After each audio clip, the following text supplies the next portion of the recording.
जय गुरु जी संगत जी। गुरु जी इस रहमा चैनल पे आप सभी संगत का स्वागत है। श्रावण मास की आप सभी संगत को हार्दिक शुभकामनाएं। संगत जी, महाराज हमेशा से कहते थे कि शिव पुराण पढ़ा करो, पढ़ नहीं सकते तो जरूर सुना करो। महाराज के असीम कृपा और आशीर्वाद से उसी बात को ध्यान में रखते हुए इस चैनल पे हर रोज श्री शिव महापुराण के सभी अध्याय, सभी खंडों समेत चैनल पर साझा किए जाएंगे। आप सभी से निवेदन है कि इस श्रृंखला को बहुत ध्यान से पूरे भाव और मन से सुने और बाकी संगत तक के साथ जरूर साझा करें, ताकि उन सभी संगत का भी जरूर कल्याण हो। जय गुरु जी। जय गुरु जी, जय गुरु जी। संगत जी नमस्ते गुरु जी। गुरु जी की आज्ञा से आज के महाशिव पुराण का श्रवण वर्णन कथन करते हैं। सब गुरु जी की कृपा से ही होता है। हमने कल तक क्या पढ़ा था? हमने पढ़ा था ना कि सती जी को रामचंद्र जी का वृतांत सुनकर बहुत आनंद आता है। परीक्षा लेने गई थी। महादेव प्रभु महाशिव जी ने बहुत समझाया, नहीं मानी। हर तरह से संतुष्ट करने की कोशिश की, नहीं हुई तो स्वयं चली गई। जब पता चलता है कि ये तो विष्णु जी के भगवान, विष्णु जी के अवतार राम जी ही हैं, तो सुनकर आनंद आ जाता है, क्योंकि वो उनको उच्चारण करके ऐसे ही बुलाते हैं, माता पिताजी कहाँ है? अरे कहाँ भ्रमण कर रही हैं? पर यह भी है कि सती जी को अपने कर्म के बारे में सोचकर बहुत चिंता भी होती है, भयभीत हो जाती है अंदर से, दुखी मन से लौट आती हैं। शिव पूछते हैं उनसे सब हाल कि बताओ सती क्या हुआ, विस्तार पूर्वक बताओ। सर नीचे कर देती हैं, उत्तर नहीं देती।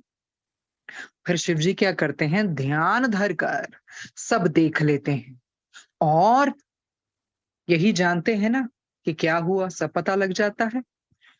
और अपने वचन का पालन भी करते हैं जो उन्होंने विष्णु जी को अभिषेक के समय दिया था, और वह आसन लगाकर अपने ही स्वरूप का ध्यान करने लगते हैं। अरे शिव से ऊपर कोई है ही नहीं, तो फिर कौन से स्वरूप का ध्यान करें? अपने ही निर्गुण स्वरूप को ही ध्याएंगे ना वो। तो कहते हैं फिर अपने स्वरूप का ध्यान करने लगते हैं। सती जी को बिल्कुल पता था ये अवज्ञा हुई है, पता था, यही सोचती थी कि शिव मेरा त्याग तो नहीं कर देंगे। शिव जी समाधि में सतीन रहते हैं, और जब समाधि से जगते हैं ना, तो सती को सम्मुख खड़ा खड़ा पाते हैं। फिर हमने जाना किस तरह दक्ष प्रजापति के यज्ञ के बारे में हमने पूरी तरह से पढ़ा। फिर हमने जाना कि किस तरह दक्ष प्रजापति ने सोचा था कि किस तरह से कनखल में यज्ञ करूंगा, और सबको बुलाया भी उन्होंने, सबको बुलाया सिवाय शिव जी और सती के। सब देवता गण आए और दतीची जी ने बारंबार समझाया कि शिव जी के बगैर ये यज्ञ पूर्ण ना होगा। अरे शिव तो कर्मों के मूल हैं, देवताओं के स्वामी हैं। पर दक्ष पर कोई असर ना पड़ा।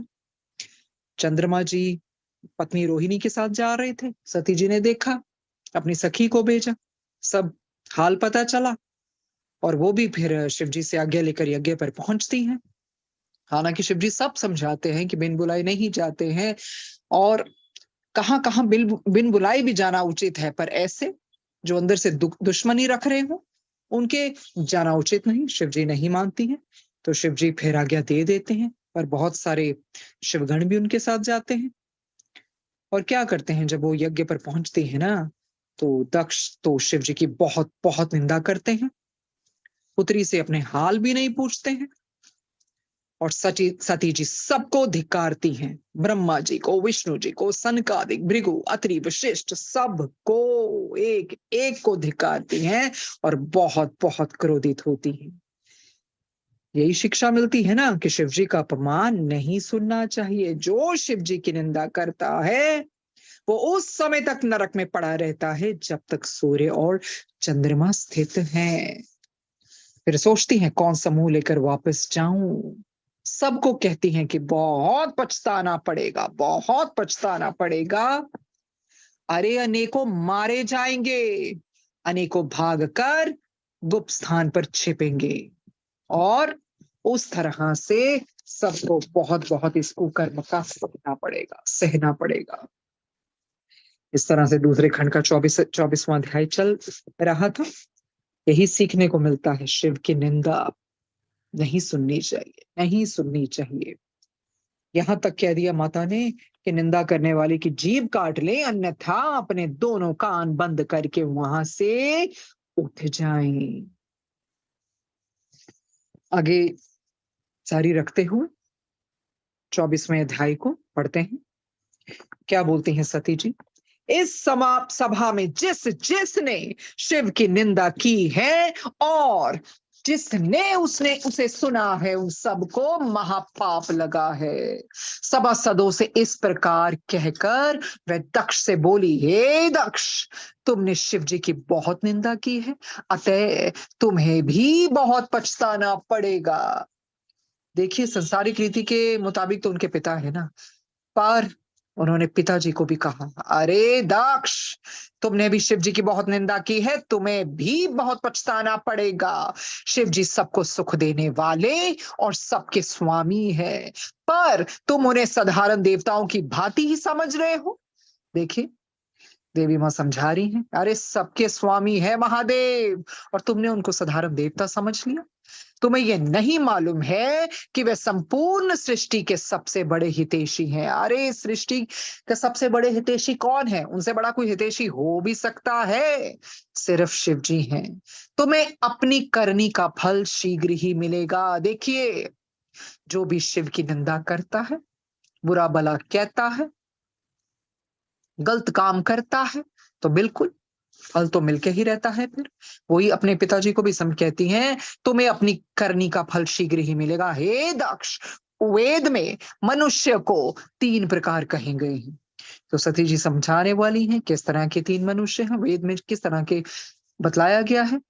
जो किसी के गुण तथा शील में दोष लगाता है, उसे अधम कहा जाता है। देखिए, अगर किसी के गुण या शील होते हुए भी उस पे दोष लगाया जाए ना, तो उसे अधम कहा जाता है।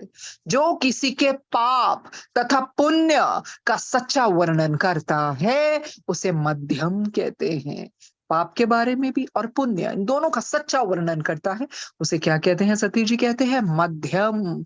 और किसी के पापों को छिपाते हुए केवल उसके सद्गुणों का ही वर्णन कहता है, उसे उत्तम की संज्ञा दी जाती है। तो देखिए, सती जी समझा रही है कि वेद में मनुष्य 3 प्रकार के कहे, अधम, मध्यम, और इस तरह से समझाती हैं कि किस तरह से इन तीनों में भी जो सर्वोत्तम प्राणी होते हैं, वे अन्य लोगों के केवल गुण का ही वर्णन नहीं करते हैं, अपितु वे सबको अपना कृत्य द्वारा प्रसन्न भी रखते हैं। देखिए, सती जी ने बताया अधम, मध्यम और उत्तम, इन तीनों में भी जो सर्वोत्तम प्राणी होते हैं, वे अन्य लोगों के केवल गुण का ही वर्णन नहीं करते, अपितु वे सबको अपने कृत्य द्वारा प्रसन्न भी रखते हैं। सती जी कहते हैं, मैंने इन 3 प्रकार के प्राणियों को विचार करते हुए ये निष्कर्ष निकाला है कि तुम अधम प्रकार के हो, क्योंकि तुमने शिव जी की झूठी निंदा की है। क्योंकि हमें बतलाया ना सती जी ने, जो किसी के गुण या शील में दोष लगाता है, अरे शिव जी तो गुणों की खान है, फिर भी निंदा की दक्ष ने, तो क्या कहा सती ने? तुम अधम हो। अरे मिथ्या भाषण, अहंकार, क्रोध, लोभ आदि जितने भी बड़े पाप हैं, उन सबों में महान पाप है किसी दूसरे की निंदा करना। तो गुरु जी भी यही कहते ना, निंदा नहीं करनी चाहिए। देखिए, सती माता जी क्या बतलाती हैं, मिथ्या भाषण करना। बहुत लोग भाषण तो करते हैं, ऐसे ही मिथ्या भाषण करते रहते हैं, अहंकार में आते हैं, अरे क्रोध करते हैं, लोभी होते हैं, आदि जितने भी बड़े पाप है ना, कहते चलो ये सारे पाप है ना, जो मिथ्या भाषण भी करते हैं, अहंकार भी करते हैं, क्रोधित भी होते हैं, लोभ भी करते हैं, पर उन सब में महान पाप किसी दूसरे की निंदा करना है।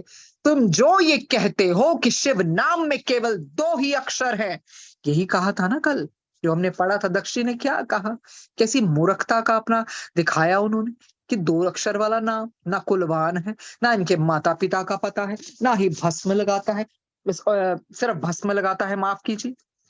अरे पता ही नहीं दक्ष जी को कि भस्म लगा के ना शिव जी हम सबको पता ना क्या संदेश देते हैं, कि हमारा शरीर नश्वर है, इसलिए भस्म लगाते हैं शिव जी। हर चीज में सीखने को मिलता है। वो इसलिए भस्म लगाते हैं कि हमारा शरीर नश्वर है और एक दिन हमने भी इसी तरह मिट्टी में विलीन हो जाना है। तो शरीर पर गर्व नहीं करना चाहिए। देखिए, कोई कितना भी सुंदर हो, उसका शरीर भस्म तो हो ही जाएगा ना एक दिन। सो किसी भी प्रकार का घमंड नहीं करना चाहिए। और भस्म की एक और विशेषता ये भी होती है कि ये शरीर के जो रोम छिद्र होते हैं ना, उसको बंद कर देता है। और इसका मुख्य गुण है कि इसके शरीर पर लगाते ही ना गर्मी में गर्मी, ना सर्दी में सर्दी लगती है। और भस्म धारण करने वाले शिव यही संदेश देते हैं कि हर परिस्थितियों में उसके अनुसार अपने आप को ढाल लो। तो देखिए, ये भस्म का मतलब है तो कहा, अपनी मूर्खता का उन्होंने दिखाया। किस तरह से दक्ष जी ने हर तरह से कोई कसर छोड़ी निंदा करने में, हर तरह से प्रभु की निंदा की। शिव ये सती जी क्या कहती हैं, अरे तुम जो कहते हो ना कि शिव नाम के केवल 2 ही अक्षर है, सो तुम ये जान लेना चाहिए कि ये 2 अक्षर इतने प्रभावशाली हैं। कहती हैं, तो तुमने कहा है ना कि केवल 2 ही अक्षर है शिव के, सो तुम्हें ये जान लेना चाहिए कि ये 2 अक्षर इतने प्रभावशाली हैं कि जो मनुष्य इन्हें अपने मुख से निकालता है, उसके संपूर्ण पाप भस्म हो जाते हैं। देखिए, शिव नाम, उत्तम नाम, पापों को नाश करने वाला नाम, शिव शिव। ऐसे पवित्र नाम की निंदा करना कभी भी उचित नहीं है। परंतु तुम अपने ज्ञान के कारण इस बात को नहीं पहचानते। अज्ञानी है ना दक्ष जी, अज्ञानता के लेते हुए उन्होंने क्या क्या नहीं किया। शिव जी अनादि, अप्रमेय तथा महान है। उनसे द्वेष रखने वाले का कभी भी कल्याण नहीं होता। अरे शिव जी तो कल्याणकारी है, पर जो उनके उनके साथ द्वेष रखता है ना, उसका कभी भी कल्याण नहीं होता। अरे वो तो अनादि है, अप्रमेय है तथा महान है। जिन लोगों ने शिव जी की वास्तविक महिमा को पहचान लिया है, वे सदैव उनके प्रेम में मग्न रहते हैं। बिल्कुल ठीक है। जिनको पता चल गया ना उनकी असलियत, वास्तविक महिमा, उनकी कृपा से जिसने भी पहचान लिया, वो हमेशा उनके प्रेम में डूबे रहते हैं। ये मेरा शरीर तुम्हारे द्वारा उत्पन्न हुआ है, सती जी बोल रही हैं दक्ष को। ठीक है, संसारिक रीति के मुताबिक तो तुम मेरे पिता हो, मेरा शरीर तुम्हारे द्वारा उत्पन्न हुआ है। अस्तु, मैं अपना खेद नष्ट करने के निमित्त अब इसे अवश्य त्याग दूंगी, क्योंकि ये शरीर लायक ही नहीं रहा। क्यों? क्योंकि इस शरीर से शिव की निंदा, घोर निंदा सुनी, किस तरह से अपमान किया गया मेरे पति को। तो क्या बोलती है, मैं अपना खेद नष्ट करने के निमित्त अब इसे अवश्य त्याग दूंगी, क्योंकि शिव निंदक पिता की पुत्री कहाना मुझे सहन नहीं है। सती जी कहती हैं, शिव निंदक पिता, ऐसा पिता जिन्होंने शिव निंदा की, उनकी पुत्री कहाना, नहीं नहीं, ये मुझे मंजूर नहीं। मैं अपने शरीर को त्याग दूंगी, मुझसे सहन नहीं होता है। दक्ष, तुमने जो ये कहा कि शिव जी कोई कर्म नहीं करते और अशुभ वेशधारी है, उसका उत्तर ये है। जो दक्ष ने कहा वो सब उत्तर दिया माता ने। कहते, तुमने जो ये कहा ना, कोई शिव जी तो कोई काम नहीं करते, कोई कर्म नहीं करते और अशुभ वेशधारी है, अरे उसका उत्तर ये है कि वे परब्रह्म, शरीर रहित एवं अनादि है। अरे उनका कोई शरीर थोड़ी है कोई शरीर। वो तो सगुण रूप में आए, अवतार लिया, कल्याण करने आए, सृष्टि का हित करने आए। अरे वो तो पर ब्रह्म है, शरीर रहित एवं अनादि है। माया का ग्रहण किए रहने के कारण ही वे अपना ऐसा अमंगल वेश बनाए रहते हैं। भला उन्हें किसी कर्म से क्या प्रयोजन है? अरे वो तो कर्मों से ऊपर है। तुमने जो ये कहा कि वे चिता भस्म लगाने वाले नग्न, निर्धन तथा अवधूत हैं, उसका उत्तर केवल यही है कि मुझे उनका ये स्वरूप देखकर ही प्रसन्नता होती है। देखिए माता जी हर चीज का जवाब दे रही है। कहती, तुमने तो कह दिया बड़े आराम से, अरे भस्म लगाने वाला, नग्न, निर्धन, अवधूत। माता जी कहती है, सती जी कहती है, अरे मुझे उनका यही स्वरूप प्रिय है, मेरे मन को ठंडक देता है। मैं उनको दिल से प्यार करती हूँ, आत्मा से प्रेम करती हूँ, और मुझे यही उनका स्वरूप सबसे खुशी देता है। उनके इस स्वरूप के अतिरिक्त किसी अन्य रूप को देखना मुझे स्वीकार नहीं है। अपने पिता को बताती हैं, जब मुझे उनका स्वरूप ये पसंद है, तो तुम कौन हो उनकी निंदा करने वाली? अस्तु, अब मैं अपने निश्चय अनुसार अपने को भस्म करती हूँ, क्योंकि इससे शिव जी को प्रसन्नता की प्राप्ति होगी। कहते अब मुझे भस्म करना ही पड़ेगा अपने शरीर को। इतनी कथा सुनाकर ब्रह्मा जी ने कहा, नारद, ये कहकर सती उत्तर दिशा की ओर मुंह करके पृथ्वी पर बैठ गई। देखो, उत्तर दिशा की ओर मुंह करके बैठ जाती है। उन्होंने स्नान करने के उपरांत अपने संपूर्ण शरीर को वस्त्रों से लपेट लिया। स्नान किया माता रानी ने, सती जी ने, फिर अपने पूरे शरीर को वस्त्रों से लपेट लेती है।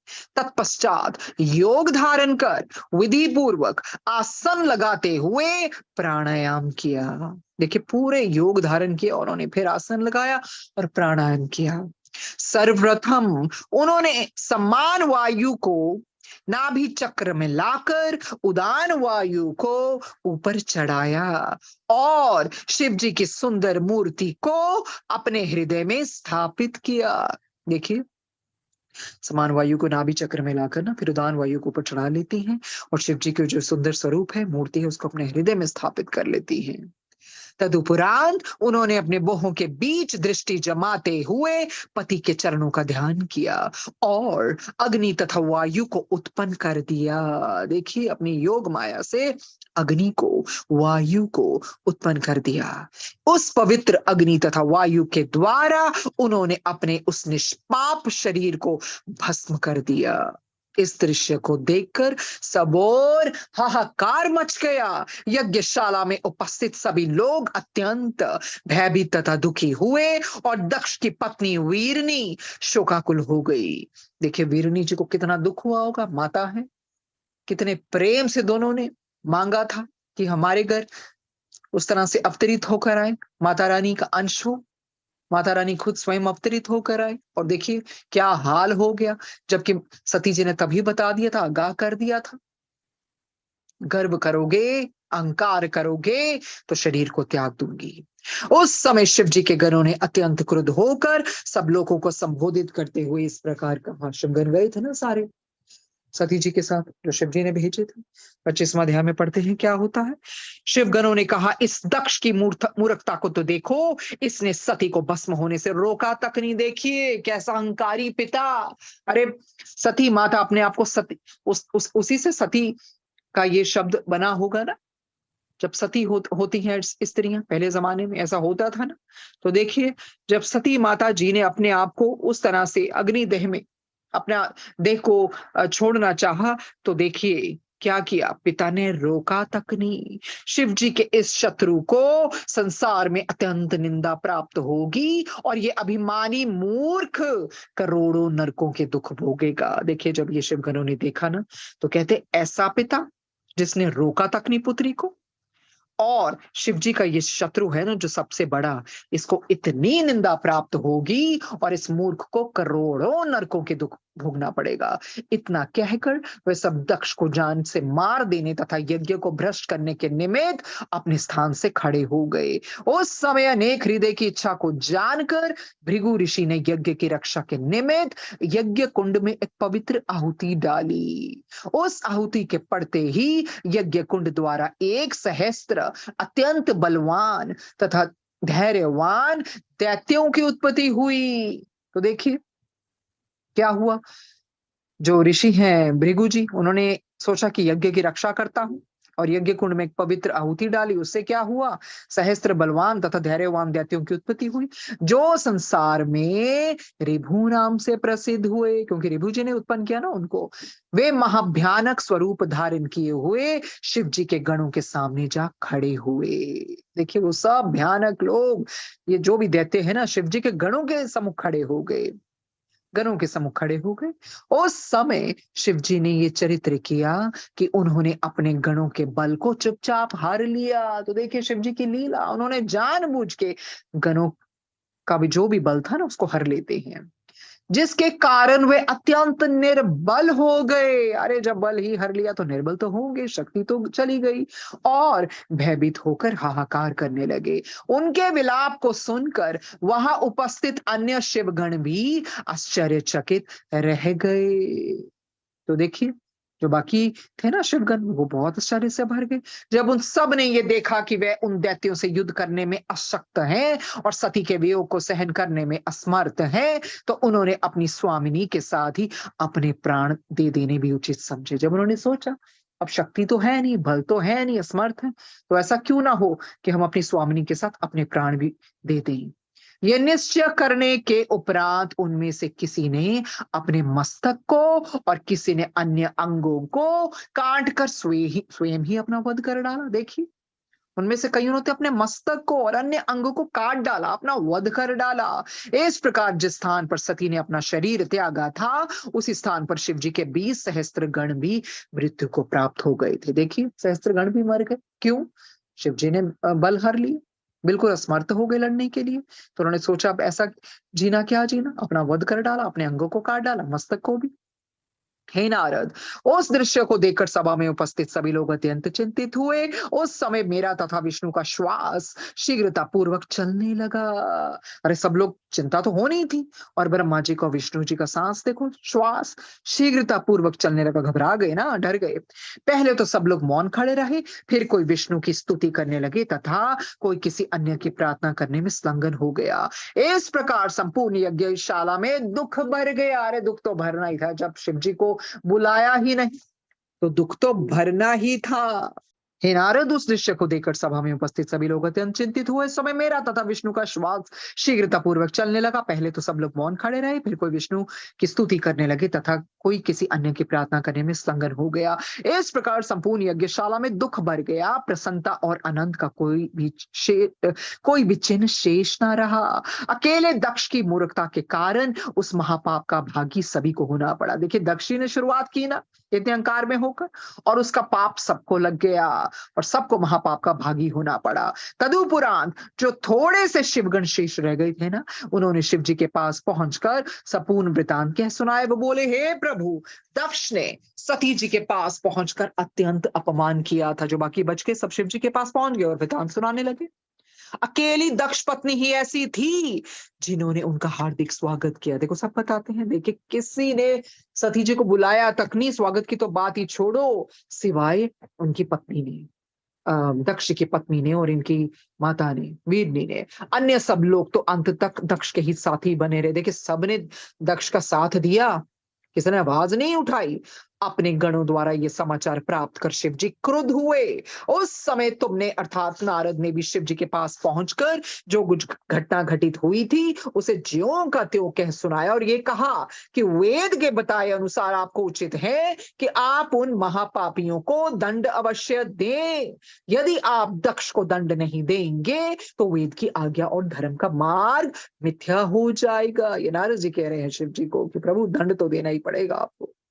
देवताओं को दंड न देना भी नीति के विरुद्ध कार्य है। इसके अतिरिक्त एक बात यह भी है कि यदि आप दक्ष को दंड नहीं देंगे तो दतीची ऋषि का वचन भी मिथ्या हो जाएगा। सारे यज्ञ में दतीची जी ने आवाज उठाई थी ना, और बार बार समझाया, अरे मना के ले आओ शिव जी को, दक्ष सबके साथ जाके मेरी बात मानो। जहां शिव जी नहीं आए सब कुछ तहस नहस हो जाएगा, भस्म हो जाएगा। पर दतीची जी की बात किसी ने सुनी नहीं। तो नारद जी यही तो कहते हैं, अरे अगर आप प्रभु दंड नहीं देंगे ना दक्ष को, तो दतीची ऋषि जी ने जो कहा था उनका वचन मिथ्या हो जाएगा। खेद की बात तो ये है कि ब्रह्मा और विष्णु ने भी दतीची ऋषि के शब्दों पर कोई ध्यान नहीं दिया और दक्ष से ऐसा निंदनीय कर्म करा दिया। विष्णु और ब्रह्मा जी भी तो चुप बैठे रहे ना उस समय।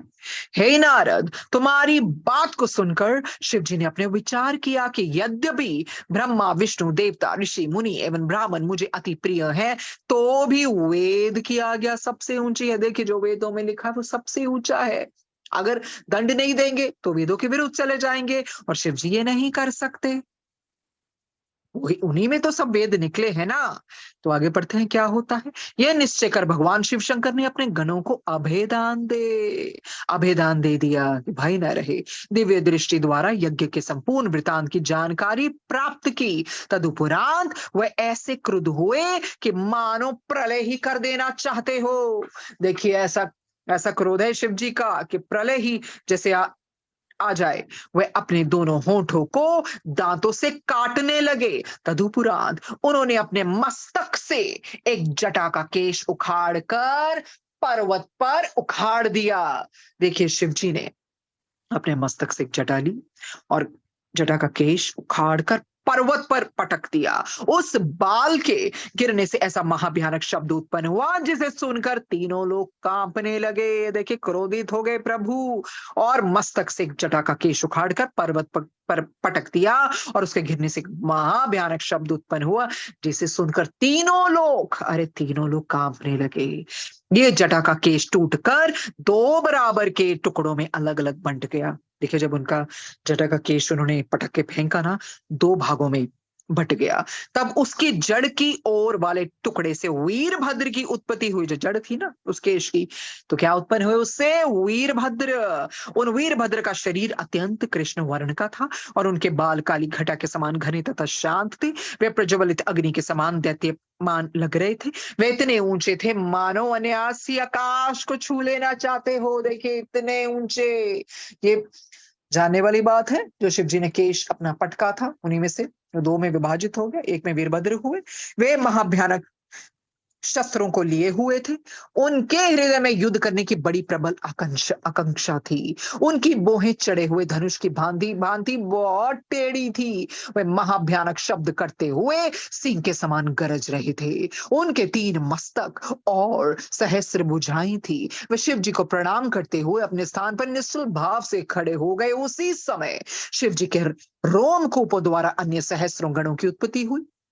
उनके जो रोम थे ना, शरीर के रोमकूपों द्वारा अन्य सहस्त्र गणों की उत्पत्ति हुई, जो शरीर बल तथा स्वरूप में वीरभद्र के समान ही प्रतीत होते थे। शिव जी की आज्ञा अनुसार कैलाश पर्वत पर खड़े हुए वह परम भयानक शब्दों का उच्चारण अपने मुख से कर रहे थे। अस्तु, जटा के एक टुकड़े से तो इन सेना की उत्पत्ति हुई और दूसरे टुकड़े से श्री महाकाली प्रकट हुई।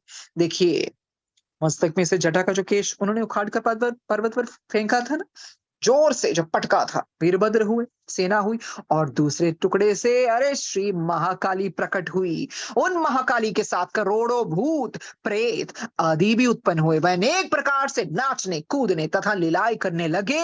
उस परम क्रोधमय अवस्था में भगवान शिव की नासिका द्वारा जो श्वास निकले उनसे 100 प्रकार तथा 13 प्रकार के सनिपातों की उत्पत्ति हुई, जो संसार में अनेक प्रकार के उपद्रव मचाते रहते हैं। इस प्रकार पलक मारते मारते शिवगणों की महाभयानक सेना उपस्थित हो गई। ऐसा प्रतीत होता था कि वह उसी समय संपूर्ण सृष्टि को नष्ट कर डालेगी। हे नारद, इसके पश्चात वीरभद्र ने अपने हाथ जोड़कर शिव जी को प्रणाम करते कहा, हे प्रभु, आप जो उचित समझे वह आज्ञा हमें दीजिए। यदि किसी ने आपका अपमान किया है तो वह साक्षात काल ही क्यों ना हो, हम उसे भी नष्ट कर डालेंगे। ये सुनकर शिव जी ने कहा, हे वीरभद्र, दक्ष प्रजापति ने अहंकार में भरकर कनखल से एक यज्ञ रचाया है। उसने शत्रुता करके हमें यज्ञ का निमंत्रण नहीं दिया। जब सती लोक रीति के अनुसार उसके घर पहुंची ना, तो उसे भी कुछ ना समझा और बहुत से व्यंग्य वचन कहे। दक्ष के अतिरिक्त अन्य लोगों ने भी, जिसमें दक्ष पत्नी सम्मिलित नहीं है, देखिए पूरा समझा रहे हैं, उसमें दक्ष की पत्नी को सम्मिलित मत समझना, सिर्फ वही थी जिसने सती जी का साथ दिया और उसका साथ दिया और हालचाल पूछा। दक्ष के अतिरिक्त अन्य लोगों ने भी, जिसमें दक्ष पत्नी सम्मिलित नहीं है, सती का कोई आदर नहीं किया। देखिए, किसी ने भी आदर नहीं किया था माता का। हमारे ऐसे अपमान को देखकर सती उस यज्ञ कुंड में जलकर भस्म हो गई, परंतु किसी ने उसे रोका तक नहीं। इसके अतिरिक्त हमारे परम भक्त दधीचि ऋषि ने उस सभा को शाप दिया था कि उन लोगों को शिव जी का अपमान करने का फल अवश्य मिलेगा। दधीचि जी ने शाप दिया, वो शाप तो लगना ही था, बिल्कुल लगना था। अस्तु, तुम लोग दक्ष के यज्ञ में जाकर उसे भ्रष्ट कर डालो और हमारा अपमान करने वाले दक्ष का मस्तक काट डालो। दुर्वासा, कौशिक, मार्कंडे, कंबु, उपमन्यु, इंद्र, गौतम, पुलह, बृहस्पति तथा सनकादिक चारों भाई जो मेरे परम भक्त हैं, वे सब भी निराश होकर यज्ञशाला से उठकर चले गए हैं और ये शाप दे गए हैं कि ये यज्ञ नष्ट हो जाएगा। देखिए, जो भी शिव जी को प्रभु मानते थे ना, सब उठ के चले गए और सबने यही कहा, अरे ये यज्ञ तो नष्ट हो जाएगा। अस्तु, मैं अपने उन भक्तों का वचन सत्य करने के हेतु तुम्हें ये आज्ञा देता हूं कि तुम गणों को साथ ले निर्भय होकर दक्ष के यज्ञ में जा पहुंचो और किसी प्रकार का कुछ भी विचार न करते हुए जिसको जो उचित है वह दंड दो। ये कौन बोल रहे हैं? प्रभु शिव जी। किसको? वीरभद्र को। वीरभद्र जी की उत्पत्ति देखी ना, प्रभु ने केश को कैसे पटक डाला, उसमें से दो टुकड़े हुए, विभाजित हुए, एक में महाकाली और एक में वीरभद्र। शिव जी की इस आज्ञा को सुनकर वीरभद्र ने अत्यंत प्रसन्न होकर महाभयानक स्वर में गर्जना की। तदुपरांत उन्होंने शिव जी के परिक्रमा एवं स्तोत्रों द्वारा स्तुति की। देखिए, वीरभद्र जी आज्ञा का पालन करते हैं, महाभयानक स्वर से माफ कीजिए, स्वर से गर्जना करते हैं और शिव जी की परिक्रमा करते हैं और स्तोत्रों द्वारा स्तुति भी करते हैं। फिर वे करोड़ गणों की सेना तथा महाकाली को साथ लेकर दक्ष यज्ञ को विध्वंस करने के लिए वहां से चल देते हैं। आगे पढ़ते हैं यज्ञ में क्या होने वाला है, किस तरह से नष्ट किया जाएगा यज्ञ। 26वां अध्याय। इतनी कथा सुनकर सूत जी ने कहा, शौनक आदि ऋषियों, इस वृतांत को सुनकर नारद जी ब्रह्मा जी से बोले, हे पिता, जिन महाभयानक युद्धपतियों को साथ लेकर वीरभद्र दक्ष यज्ञ विध्वंस करने के निमित्त गए, आप मुझे उनका नाम सुनाने की कृपा करें तथा ये भी बताएं कि उन्होंने यज्ञशाला में जाकर क्या क्या कार्य किए और किन किन को किस प्रकार दंड दिया। मुझे ये बड़ा आश्चर्य है कि एक और तो शिव जी की ऐसी बलवान आज्ञा थी और विष्णु जी दक्ष के सहायक थे। अतः आप मुझे ये बताएं कि विष्णु ने दक्ष की सहायता की अथवा नहीं। तो नारद जी जानना चाहते हैं, मुझे ये बताइए पिता, क्या विष्णु जी ने सहायता की थी दक्ष की कि नहीं की थी? कुछ समझ में नहीं आता कि शिव जी और विष्णु जी के अरे चरित्र कैसे होते हैं। मैंने भगवान शिव तथा विष्णु के किसी युद्ध का वृतांत नहीं सुना है, परंतु इस कथा में वे सब सामग्री उपस्थित है। ये सुनकर ब्रह्मा जी ने कहा, ये पुत्र, भगवान सदाशिव पर ब्रह्म है, अन्य सब देवता तथा प्राणी उनके सेवक हैं। वे शिव जी अपनी इच्छा के अनुसार प्रत्येक कार्य करते हैं। हम अर्थात ब्रह्मा, विष्णु तथा हर तीनों उन्हीं के स्वरूप हैं। अस्तु, तुम इस संबंध में कोई संदेह मत करो। नारद जी को कहते हैं संदेह मत करो, अरे शक मत करो, विष्णु मैं तथा हर उन्हीं के तो स्वरूप है ना। वीरभद्र के साथ जो सेनाएं गई थी उनके सेनापतियों तथा विस्तार का वृतांत सुनो। शंख कर्ण के साथ 1 करोड़, कैयक राक्षस के साथ 1 करोड़, विकृत के साथ 8 करोड़, मरियाक के साथ 9 करोड़, सुरमंतक के साथ 6 करोड़, विक्रातानन के साथ भी 6 करोड़, जालक के साथ 12 करोड़, तुदुम्बी के साथ 8 करोड़ एवं आवेश के साथ भी 8 ही करोड़ वीरों की सेनाएं थी। अरे अनल वर्ण, घंटा कर्ण, कुकुट, चित्रासन, संवंत, करटी, भृंड, बकुली, नंदन, प्रियभानु, सुरसरिनन, तारक छाया, चंड, कालतुंग, कपटी, शूलकर्ण, पिंगल, मान, सुकेश, अंग, बहारभूत, मणिभद्र, लांगूल, बिंदु एवं मयूराक्ष के साथ 64 करोड़ योद्धाओं की सेनाएं वीरभद्र की सहायता के लिए चली। इसके अतिरिक्त करोड़ों वीरों की सेनाएं वीरभद्र के साथ चली। देखिए, इतनी सेनाएं चली साथ में वीरभद्र के। हे नारद, रविमर्या नामक सेनापति अत्यंत क्रोध में भरकर अपने साथ 1 करोड़ वीरों को लेकर वीरभद्र के साथ चला। इसके अतिरिक्त कोकिल, अमोद एवं सुमंत्र किन तीनों युद्धकों के साथ भी 1 करोड़ योद्धा थे। नील नामक महाबली युद्धक के साथ 9 करोड़ वीर थे और पूर्ण भर्द की सेना में इतने योद्धा थे। क्षेत्रपाल के साथ इतनी सेना थी जिसकी संख्या का वर्णन नहीं किया जा सकता। इन सेनापतियों के अधिपति भैरव अपार सेना लेकर चले। उस असंख्य सेना के चलते समय 10 दिशाओं में भारी हाहाकार मचा। हे नारद, इन सब के साथ ही भगवती महाकाली अपने 9 स्वरूपों के साथ नाचती कूदती हुई चली। उन 9 स्वरूपों के नाम इस प्रकार हैं, बता रहे हैं ब्रह्मा जी 9 स्वरूपों के नाम। काली, कात्यायनी, ईर्षानी, चामुंडा, मुंडीर मद्रिनी, भद्रकालिका, भद्रा, त्वरिता तथा वैष्णवी, इनके साथ शाकिनी, डाकिनी, भूत प्रेत, लंकिनी, मसांती, कुष्मांडी, भ्रमराक्षी तथा 64 योगिनी के समूह भी चले। उस सेना का वर्णन वर्णन मैं कहां तक करूं। जिस समय वह विशाल सेना दक्ष का यज्ञ विध्वंस करने के लिए चली, उस समय पृथ्वी से उठकर ऊपर पड़ने वाली धूल समस्त आकाश में इस प्रकार भर गई कि उसमें सूर्य नारायण छिप गए। अरे ऐसी धूल चली, सूर्य नारायण भी छिप गए और महाभयानक अंधकार चारों ओर फैल गया। ये संपूर्ण कटक दक्षिणा दिशा की ओर चलता हुआ कनखल के समीप जा पहुंचा। उस समय दक्ष के यज्ञ में एक प्रकार के अपशकुन होने लगे। अरे कैसे पूर्ण होना था जब अपशकुन होने लगे, जो भावी विपत्ति के सूचक थे। जब विपत्ति आने वाली होती है ना, तो फिर अपशकुन भी होते हैं। आगे बढ़ते हैं 27वां अध्याय दूसरे खंड का।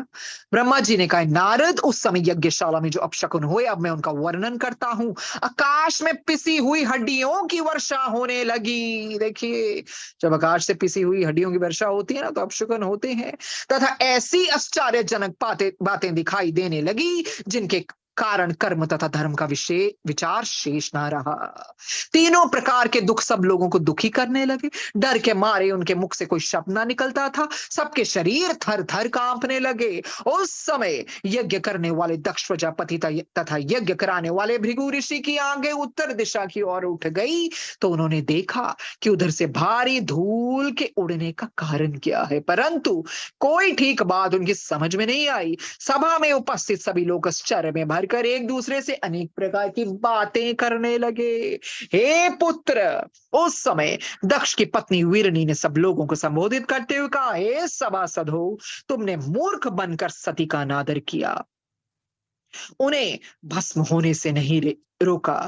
देखिए, सिर्फ वीरनी जी ने समझदारी दिखाई थी ना, तभी तो वीरनी जी ने सबको बोला, अरे सभासदों, सबने मूर्ख बनकर मेरी पुत्री सती का अनादर किया और उसे भस्म होने से भी नहीं रोका। दक्ष प्रजापति ने शिव जी का घोर अपमान किया है और सती की बहनों के सामने ही सती का भी तिरस्कार किया है। ये सब उपद्रव उसी के प्रतिफल है। देखिए, वीरनी जी को सब पता था, ये अपशकुन और ये धूल कहां से आ रही है, सब चीजों का पता था उनको। अरे ये जो उपद्रव मच रहे हैं ना, ये क्यों हो रहे हैं, ये सब उपद्रव उसी के प्रतिफल है। शिव जी का शत्रु कभी भी आनंद नहीं पा सकता। शिव जी का शत्रु कभी नहीं आनंद पा सकता। वे कुछ समय के लिए अपने मन को प्रसन्न कर ले, परंतु अंत में उसे नरकगामी होना पड़ता है। बिल्कुल, ये बिल्कुल सही कहा है। इंसान उस समय तो सोचता है, यार ये सब अपने मजे ले रहा हूं, सब ठीक हो रहा है, ये नहीं पता अंत में नरकगामी होना पड़ता है। जो यातनाएं सहनी पड़ती है ना, कह नहीं सकते उसके बारे में कुछ भी। अस्तु, तुम लोगों को अपने किए हुए पाप का फल अवश्य मिलेगा। वीरनी के इन शब्दों को सुनकर सभी देवता तथा मुनियों को अत्यंत भय लगा। दक्ष भी भयभीत होकर विष्णु जी के पास पहुंचकर इस प्रकार कहने लगे, हे विष्णु, आप यज्ञ रूप, यज्ञ रक्षक तथा यज्ञ के कर्म स्वरूप हैं। आपका कार्य भक्तों की रक्षा करना है। अस्तु, आप मुझे इस भय से छुड़ाइए और अपनी कृपा द्वारा यज्ञ को नष्ट होने से बचाइए। देखिए, थर कांपने लगे ना दक्ष, कैसे भयभीत तो हो गए। पहले तो कितने अहंकारी थे, कैसे अहंकार से भरे हुए थे। फिर वो क्या करते, विष्णु जी के पास जाते हैं, चलो यही मुझे बचाएंगे। क्या बोलते हैं, आप सच्चे स्वामी हैं। ये सुनकर विष्णु जी ने हंसते हुए कहा, हे दक्ष, जहां तक संभव होगा हम तुम्हारी रक्षा करेंगे, परंतु तुमने शिव जी से शत्रुता स्थापित कर स्वयं ही संकट का आवाहन कर लिया। अरे तुमने खुद ही तो संकट को बुला लिया, आवाहन कर लिया ना संकट को बुला के। कैसे, क्योंकि शिव जी से शत्रुता जो स्थापित कर ली तुमने प्रलय करता एवं जगत स्वामी शिव जी के साथ वैर करके अच्छा नहीं किया। अब तुम्हें कौन पार लगा सकता है। हम स्वयं तथा अन्य सभी देवता गण भगवान की आज्ञा रूपी रस्सी से बंधे हुए हैं। देखो कितनी अच्छी बात कही विष्णु जी ने। अरे हम और अन्य देवता गण ना उनकी कृपा से ही हैं और उन्हीं से बंधे हुए हैं, और इसके साथ उनके साथ बैर करके अच्छा नहीं किया। अब तुम्हें कौन पार लगाएगा। अरे हम भी, देवता गण भी, सब उनकी आज्ञा रूपी रस्सी से बंधे हुए हैं। संसार में उनके समान बलवान अन्य कोई नहीं है। कौन? शिव जी। कोई सहस्त्रों उपाय भी क्यों ना करे, परंतु शिव जी की कृपा के बिना किसी को कर्म का फल नहीं मिलता। बिल्कुल, जब वो उनकी कृपा से ही सब कुछ होता है, उनकी कृपा के बिना किसी को कर्म का फल नहीं मिलता। जितने मर्जी उपाय कर लो, अरे चाहे सहस्त्रों उपाय कर लो, जिस स्थान पर पूजा करने योग्य शिव जी की पूजा नहीं की जाती, वहां कोई भी कार्य सिद्ध नहीं होता। जो देवता पूजा करने योग्य नहीं है, उसकी पूजा करने से दारिद्र्य, मृत्यु तथा भय, ये तीनों उपद्रव उत्पन्न होते हैं। हे नारद, विष्णु के मुख से इन शब्दों को सुनकर दक्ष अत्यंत चिंतित और महा दुखी हुआ। हे नारद, विष्णु के मुख से इन शब्दों को सुनकर दक्ष अत्यंत चिंतित और महादुखी हुआ। अन्य सब लोग भी भय के मारे कांपने लगे और इस प्रकार कहने लगे कि अब हमारी रक्षा किसी भी प्रकार नहीं हो सकती। जिस समय सभी सभासद आपस में एक दूसरे का मुंह देखते हुए चिंता मगन हो रहे थे ना, उसी समय वीरभद्र अपनी सेना सहित यज्ञ स्थल में जा पहुंचे और बड़े जोर का शब्द करने लगे। हमने पढ़ा ना, अरे कितने कितने सेना, कितनी बड़ी सेना को लेकर हर एक ने साथ दिया वीरभद्र का, अपने इतने सैकड़ों सेनाओं को लेकर चल पड़े। भैरव तथा कालिका आदि भी अपनी सेना से वहां पहुंच गए। उस समय वीरभद्र का यह स्वरूप था कि उनके 5 मुख 3 नेत्र तथा 10 हाथ थे। अरे 5 मुख 3 नेत्र 10 हाथ। वे अपने मस्तक पर जटाओं को धारण किए थे तथा उनके ललाट पर अर्धचंद्र सुशोभित हो रहा था। वे रुद्राक्ष की माला पहने शरीर में भस्म लगाए बैल पर सवार थे।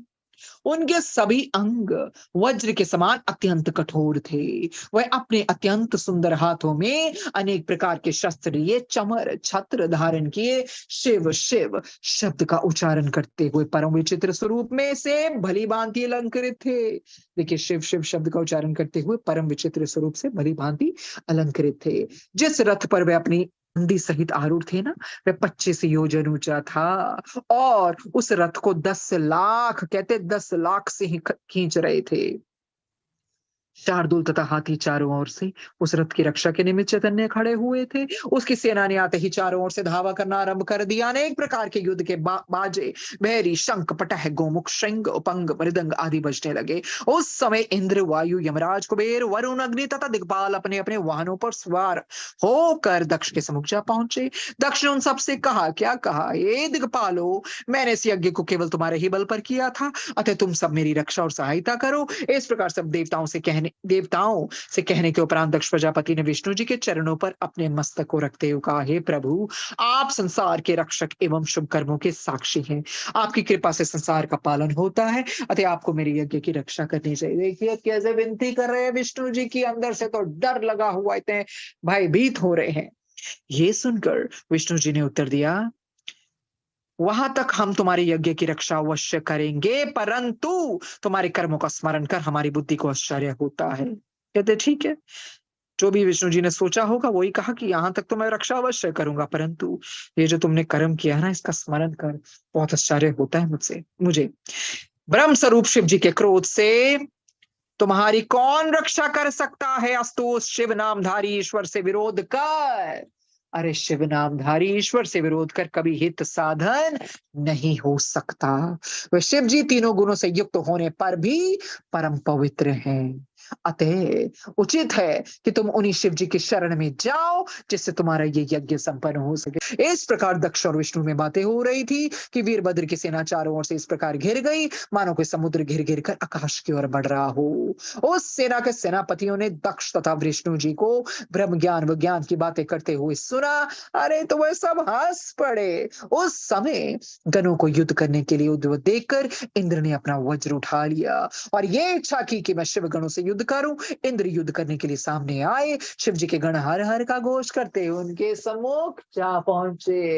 28वां अध्याय में पढ़ते हैं क्या होता है वीरभद्र जी, सारी सेनाएं किस प्रकार युद्ध होता है, पढ़ते हैं।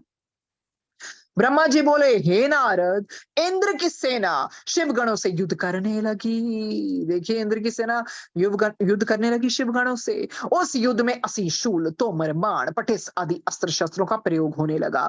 भेरी, शंख, मृदंग, ढप, दुदुम्बी, पटा निशान तथा डिमडिमाती प्रसिद्ध रणवादों की ध्वनि चारों ओर गूंजने लगी। सभी योद्धा उस युद्ध में अपनी वीरता का अधिकाधिक प्रदर्शन करने लगे। जिस समय शिवगणों ने अपनी परम वीरता को प्रकट किया, उस समय इंद्र की सेना को पराजित होते हुए देखकर भृगु ऋषि ने उच्चाटन मंत्र का जप करके वीरभद्र की सेना को अशक्त बना दिया। देखिए, भृगु भृगु ऋषि उच्चाटन मंत्र का जप किया ना उन्होंने, फिर वीरभद्र की सेना को अशक्त बना दिया, शक्ति ले ली। तब इंद्र की सेना ने उन्हें अत्यंत दुखी करके सहस्त्रों योद्धाओं को जान से मार डाला। उस याचित विपत्ति को देखकर शिव के गण भयभीत होकर भागने लगे और इंद्र की सेना विजयनी हुई। हे नारद, शिव गणों की हार का मुख्य कारण यही था कि इस प्रकार शिव जी ने ब्राह्मण की श्रेष्ठता को सम्मान दिया था। देखिए, शिव जी की लीला देखिए, ये सब इसलिए अभी तक हो रहा था कि शिव जी ब्राह्मण की श्रेष्ठता को सम्मान देना चाहते थे। अस्तु, जब वीरभद्र ने ये देखा कि उनकी सेना हार कर भाग रही है, तो वह भूत प्रेतों आदि को पीछे कर स्वयं आगे बढ़ गए। जो बड़े बड़े सेनापति योद्धा बैल पर सवार थे, वे भी उनके साथ आगे आकर खड़े हुए।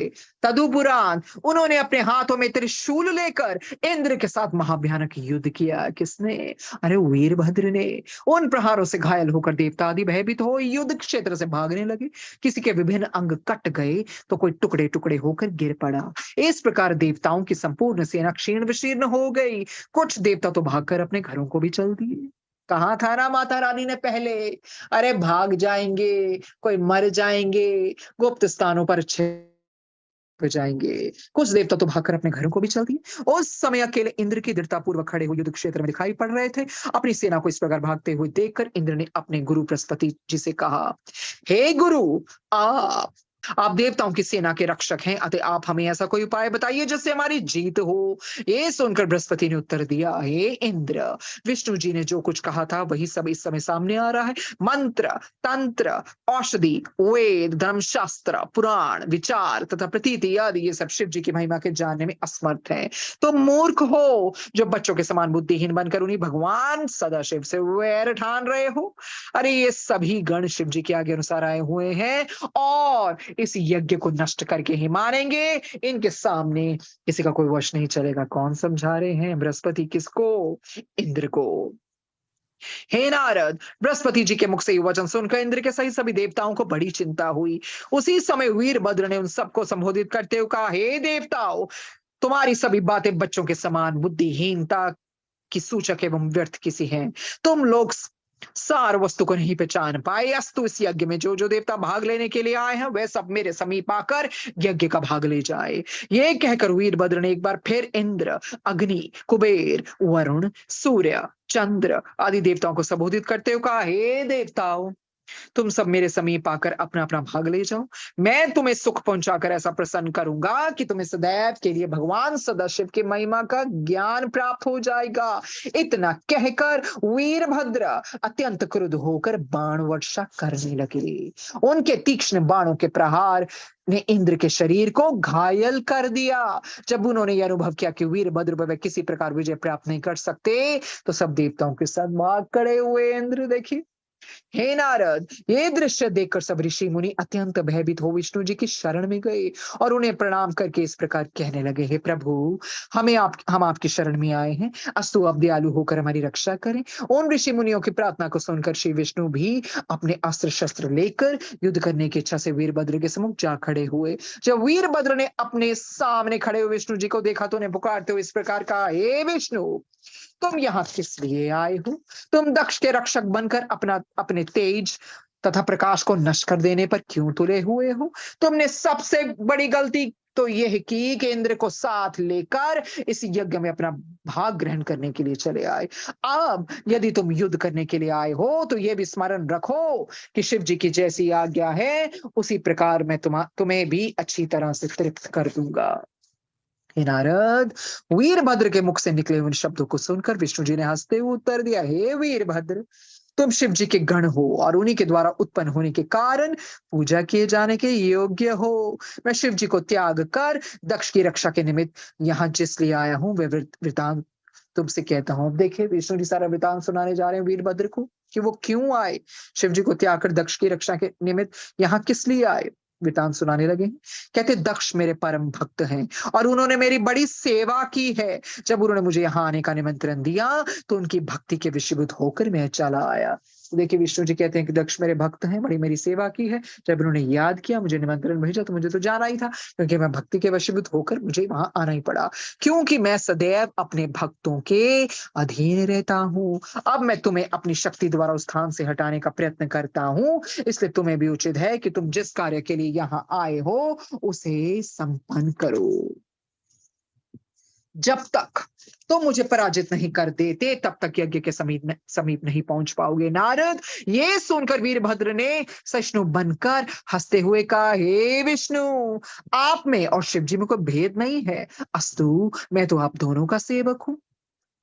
जो मनुष्य आप में और शिव जी में भेद समझते हैं उन्हें घोर दुख उठाना पड़ता है। फिर भी मैं आपको ये बता देना चाहता हूं कि मुझे भगवान सदाशिव की आज्ञा का पालन करना है। देखिए, पहले तो विष्णु जी ने बता दिया कि दक्ष मेरे सेवक हैं, मेरी भक्ति करते हैं, तो वशीभूत होकर तो मुझे आना ही था।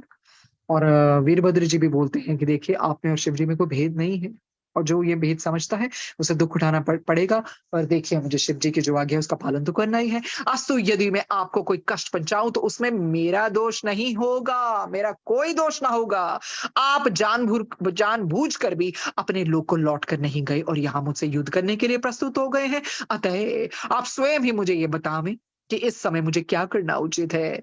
ये सुनकर विष्णु जी बोले, हे वीरभद्र, तुम निश्चित होकर हमारे साथ युद्ध करो। देखिए, वीरभद्र तो उनको बता रहा है, बोल रहा है कि देखिए, जब आपको पता था ऐसा होना, आप जानबूझकर अपने लोक को लौट कर नहीं गए, और देखिए मुझसे युद्ध करने आ गए। अब आप बताइए मैं क्या करूं। तो विष्णु जी वीरभद्र को बोलते हैं, तुम निश्चिंत हो जाओ, हमारे साथ युद्ध करो। इस युद्ध में तुम अवश्य ही विजयी होगे। जब हम तुम्हारी चोट से घायल होकर अपने लोक को लौट जाएं, उस समय तुम्हें जो उचित हो समझो वे करना। ये सुनकर वीरभद्र ने अपने हथियार उठा लिए। उस समय युद्ध के बाजे बजने लगे तथा विष्णु जी ने अपना भी शंख फूंक कर संपूर्ण संसार में हाहाकार मचा दिया। जो लोग युद्ध क्षेत्र से भाग गए थे वे भी फिर लौट आए। इंद्र आदि देवता विष्णु जी के साथ रहकर फिर से अपने पराक्रम का प्रदर्शन करने लगे। इस प्रकार घमासान संग्राम आरंभ हो गया। 29वां अध्याय में पढ़ते हैं, ब्रह्मा जी बोले, नारद, इंद्र के साथ नंदी ने युद्ध करना प्रारंभ किया। अनल के साथ मुनि भद्र का युद्ध होने लगा। यमराज तथा महाकाल एक दूसरे के सम्मुख जा खड़े हुए तथा निकृति तथा मुंड ने परस्पर युद्ध करते हुए वीरता का प्रदर्शन किया। वरुण के साथ मुंड एवं वायु के साथ भृंगी का युद्ध होने लगा। उस समय इंद्र ने अपने हाथ में वज्र लेकर नंदी के ऊपर प्रहार किया और नंदी ने क्रुद्ध होकर अपने त्रिशूल को इंद्र के ऊपर चलाया। उस चोट से घायल होकर इंद्र पृथ्वी पर गिर पड़े और मूर्छित हो गए, क्योंकि त्रिशूल चलाया ना नंदी जी ने। परंतु कुछ देर बाद जब उन्हें होश आया तो वह पुनः युद्ध करने लगे। उधर अनल ने शक्ति की चोट द्वारा मुनिभृत को घायल कर दिया और मुनिभृत ने भी निर्भय होकर अपने त्रिशूल द्वारा उसका उत्तर दिया। कालदंत ने यमराज को अपने त्रिशूल की चोट से व्याकुल बना दिया। इधर तो ये बड़े बड़े सेनापति परस्पर युद्ध करने में प्रवृत्त थे। उधर भैरव अत्यंत क्रोधित होकर योगिनियों को साथ ले देवताओं की सेना में घुस गए और सबको घायल करते हुए उनका रुधिर पीने लगे। फिर उन्होंने अपने स्वरूप को ऐसा भयानक बनाया कि उसे देखकर अनेक देवता युद्ध क्षेत्र में भाग खड़े हुए। जो देवता खड़े रहे वे उनके तेज तथा प्रकाश को देखकर अत्यंत भयभीत हो भैरव भैरव की पुकार करने लगे। हे नारद, भैरव की भांति क्षेत्रपाल ने भी देवताओं की सेना के अंदर प्रविष्ट होकर उसे कष्ट देना आरंभ कर दिया। नौ काली भी देवताओं की सेना को नष्ट करने लगी। वे देवताओं के मस्तक को तोड़कर उनका रुधिर पीती थी और शरीर को खा जाती थी। देखिए, खून पीती थी और खा जाती थी शरीर को। काली माता जी 9 देवियों के साथ, जिसके कारण चारों ओर हाहाकार मच गया। उस समय वे सब लोग भागकर विष्णु जी की शरण में जा पहुंचे। इस प्रकार कहने लगे, हे प्रभु, इस समय हम लोग बहुत दुखी हैं, अतः आप हमारी सहायता करें। आप हम सबके स्वामी हैं, इसलिए हम आपसे ये प्रार्थना करते हैं कि भैरव, क्षेत्रपाल तथा काली ने हमारी जो दुर्गति की है उसका आप उचित उपाय करें। विष्णु जी ने सब देवताओं की उस दयनीय दशा को देखा तो उन्होंने अत्यंत क्रोध में भरकर क्षेत्रपाल की ओर अपना चक्र छोड़ दिया उस चक्र के तेज से संपूर्ण दिशाएं भस्म सी होने लगी। जब क्षेत्रपाल ने उस प्रज्वलित ज्योति को इस प्रकार अपनी ओर आते हुए देखा तो उसने ये चक्र अपने मुख में डाल दिया। ये देखकर विष्णु जी ने क्षेत्रपाल की गाल पर अपनी गदा का प्रहार किया, जिसके कारण वे मुख के बल पृथ्वी पर गिर पड़ा। हे नारद, इस अवस्था को देखकर काली जी विष्णु के सम्मुख जा पहुंची। उन्हें देखकर विष्णु जी ने जितने बाण चलाए उन सबको वह सहज ही में खा गई। तब विष्णु जी ने अपने नंदक नामक खड्ग का प्रहार उनके ऊपर किया। उसे काली जी ने पकड़कर तोड़ डाला। यह दृश्य देखकर विष्णु जी ने काली के साथ युद्ध करना बंद कर दिया और भैरव के समीप जा पहुंचे। विष्णु जी ने भैरव के ऊपर जब अपना चक्र चलाया तो भैरव ने उसे सहज ही काट कर गिरा दिया। तदुपरांत उन्होंने अपने मृत्यु के समान भयानक बाणों द्वारा विष्णु जी पर प्रहार करना आरंभ कर दिया। विष्णु जी तथा भैरव का युद्ध बहुत देर तक होता रहा। उस युद्ध को सब देवता अलग खड़े होकर देखते रहे। तदुपरांत भैरव ने उस प्रलय करता त्रिशूल को अपने हाथ में उठाया, जो बिना प्राण लिए कभी नहीं रुकता था। भैरव के क्रोध को इस प्रकार बढ़ता देकर वीरभद्र दौड़ते हुए उनके पास जा पहुंचे और अनेक प्रकार से उनकी प्रशंसा करते हुए बोले, कौन?